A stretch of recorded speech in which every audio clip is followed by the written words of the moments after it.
Previously on Flames and Frost. Emberlee and Zephyr, two ash frost dragons living in peace, had been blessed with 3 precious eggs. But their perfect life shattered when a massive storm struck the highlands. As the landslide tore their cliffside home apart, they fell through the storm-torn air, desperately trying to save their children. Emberlee managed to catch the pale marbled egg, the one radiating quiet wisdom. But the other 2 eggs, the fierce crimson one and the colour-shifting one that held such extraordinary potential, were swept away together by a powerful gust of wind. Zephyr couldn't reach them. They hit the raging floodwaters, barely surviving the impact. With hearts breaking and bodies battered, Zephyr and Emberlee found shelter in a cave. 1 egg saved, 2 eggs lost to the churning waters. As dawn broke over the devastated valley, the Ashfrost community rallied. Elder Cinder organised search parties, while Asher and Frost, the founders of their community, coordinated the effort from the gathering place. Volunteers launched into the sky, spreading out across the flooded landscape. Emberlee and Zephyr joined them, flying toward the delta where the floodwaters had carried their children. Episode 8. The Aftermath. The search party had been flying for hours. Emberlee's wings burned with exhaustion, but she refused to slow down. Below them, the new river cut through the landscape like a wound, brown with mud and debris, flowing fast and relentless toward the distant delta. We need to check that debris pile. See how it's caught against those rocks? Yes, I see it. They dove together, landing heavily on the muddy bank. The debris pile was massive. Broken branches, uprooted bushes, fragments of nests swept away by the flood. Emberlee tore into it with desperate claws, searching for any sign of her eggs. Nothing. There's nothing here. Then we'll check the next one. And the one after that. Frostfire and 2 ice dragons were searching a parallel section of the river. In the distance, Emberlee could see other volunteers, Ashfrost, Fire, and Ice alike, all scouring the landscape for 2 small eggs, lost in an ocean of destruction. As the sun climbed higher, they pushed further downstream. The river widened here, spreading across a broad valley before funneling into the forest beyond. Every eddy, every calm pool, every place where eggs might have come to rest, they checked them all. The eggs have bright markings. They should be easy to spot. If they're visible and haven't been buried. Don't say that. A shadow passed overhead. Emberlee looked up to see Frost descending, his ancient ice-blue scales catching the morning light. Despite his age, he flew with purpose and strength. Any sign of them? Nothing yet. We've covered the upper valley and the first stretch of the delta. Keep searching. I'll check the northern channels where the current splits. Thank you, Frost. Thank you for everything you and Asha are doing. This community exists because we refused to abandon each other over a century ago. We're not about to start now. Frost rejoined the search, his keen eyes scanning the water below. Emberlee watched him go, drawing strength from his presence. If the founders themselves were searching, then there was still hope. They flew for hours more, their eyes scanning every eddy, every debris pile, every section of shoreline. The river stretched for miles, winding through valleys Emberlee had never seen before. As they travelled, the landscape changed.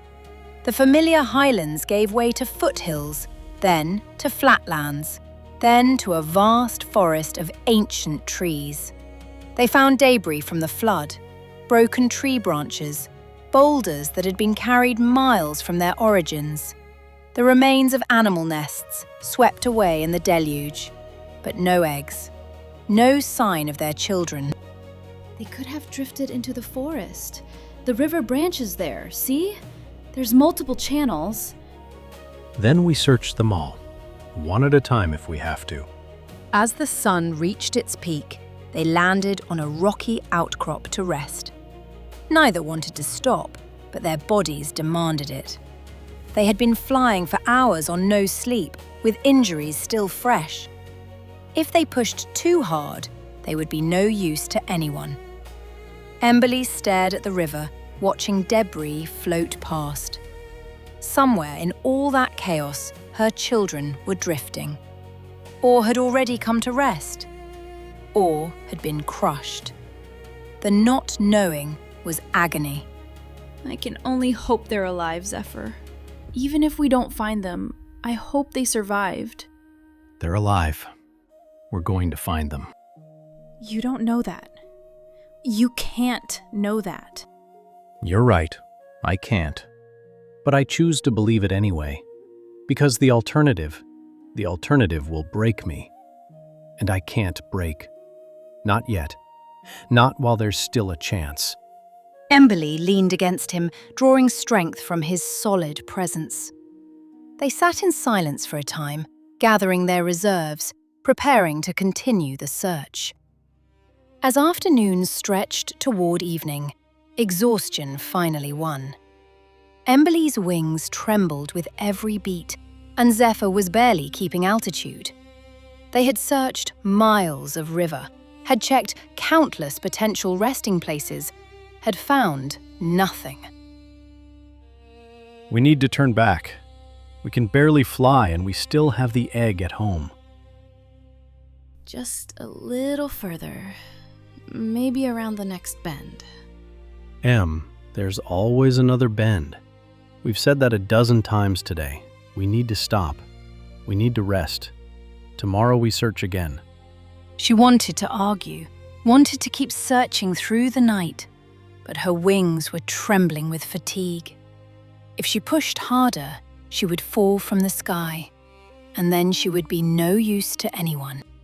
Fine, we'll go back, but we leave at first light.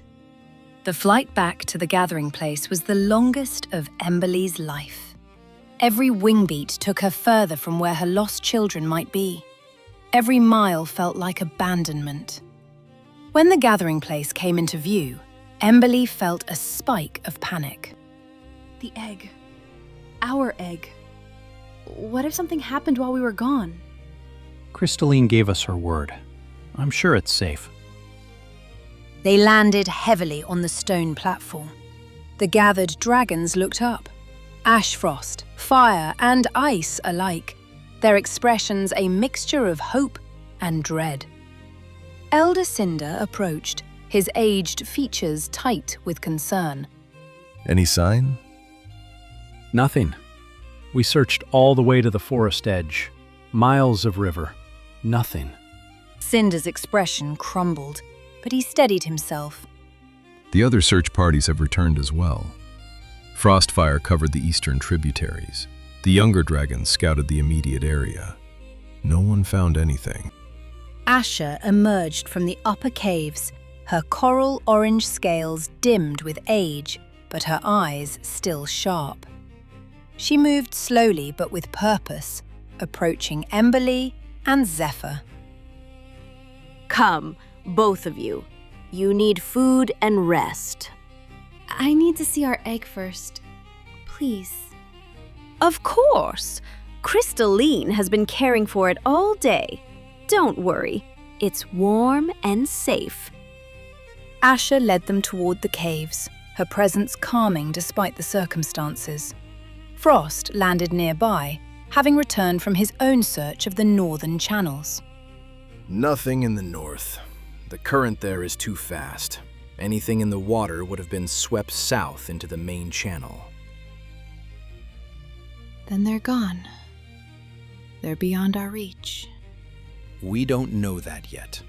Tomorrow we search further. We don't give up. Crystalline emerged from the caves, her expression gentle. It's safe. It's warm. I've been singing to it like I sing to my own hatchling. Come, see for yourself.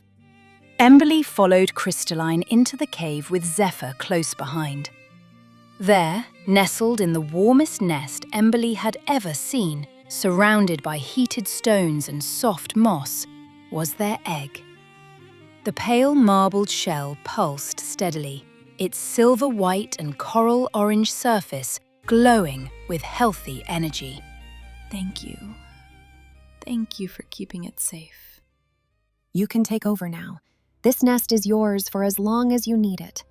Crystalline withdrew, giving them privacy.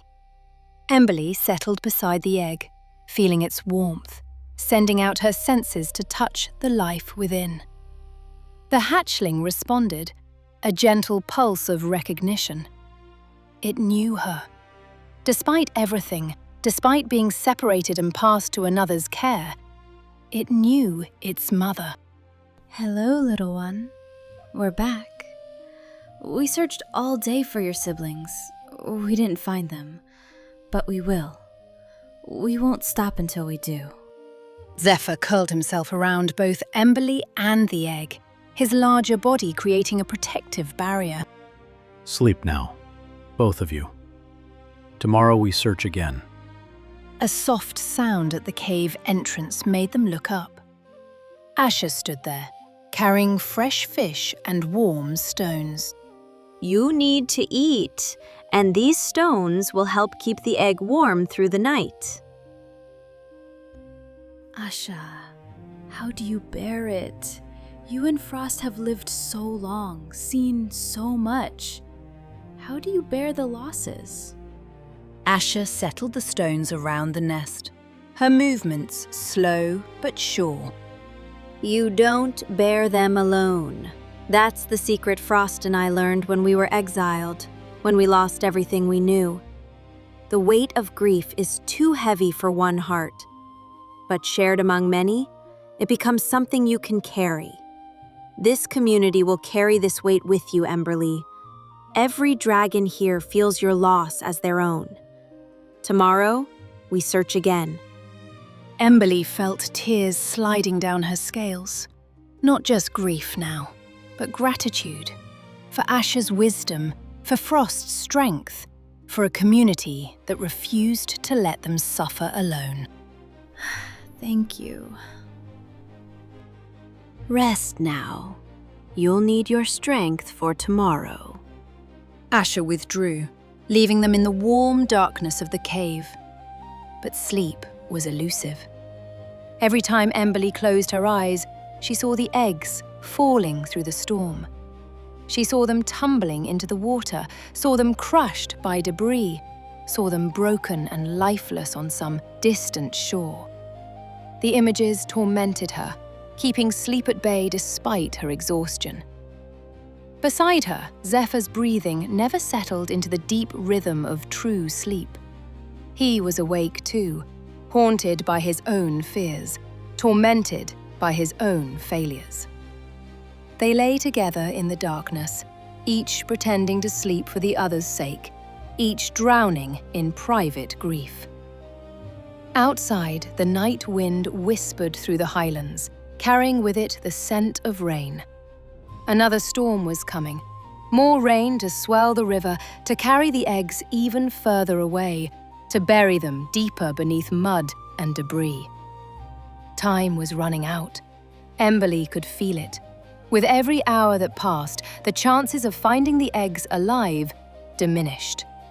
And yet, she could not give up, would not give up. Not while there was breath in her body and hope in her heart.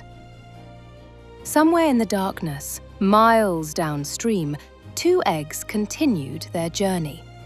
The crimson egg and the color-shifting egg, bound together by fate, carried by the relentless current toward an uncertain future. The hatchlings within were strong. They had survived so far, but how much longer could they endure? The river flowed on, uncaring and eternal. And with it flowed the hopes and fears of two desperate parents, searching for a miracle in a world that offered no guarantees. Tomorrow would bring another day of searching, another day of hope and despair, another day of not knowing. And tomorrow, the distance between Emberlee and her lost children would grow even greater. What happens when the search party returns with answers no one wanted to hear? When the bonds between fire and ice are tested by grief and loss? When the ash frost dragons must decide whether to keep searching or give up? Find out next time on Flames and Frost.